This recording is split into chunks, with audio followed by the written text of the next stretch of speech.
Takže, Jo. já vás zdravím.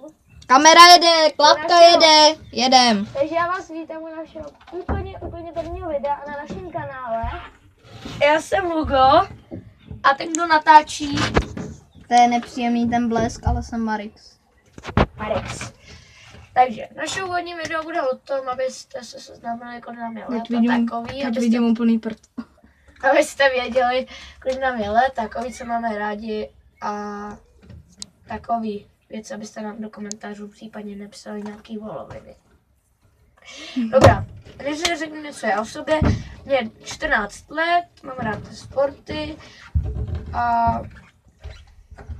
moje oblíbené jídlo je bošť. Tak já jsem Patrik, bude mi 12 let, klukovi šikovnýmu, chodím do 5. třídy a no prostě to nemá cenu.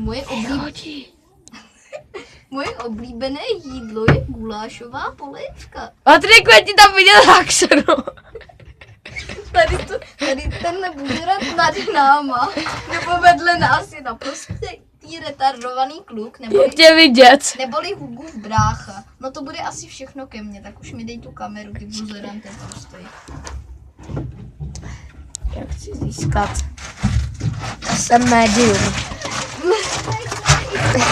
No já se s tím kurva stříhat nebudu. Dej mi to, ty buzerante tlustej. Tak. Tak dobrá, to bylo pro tohle úvodní video všechno. Naše první video bude ochutnávka. Nechte se nechám vás překvapit, co bude to, jaká bude ochutnávka, jaký země. Takže to ochutnávky točila miliarda lidí, ale myslím si, že ochutnávku téhle země nikdo netočil.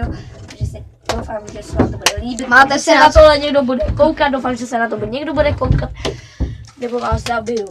Ne, nezabiju, ale dobrá. Jenom vás přiškrtím. Budeme rádi, když se nás budete koukat. Patriku, nedávej mi sny.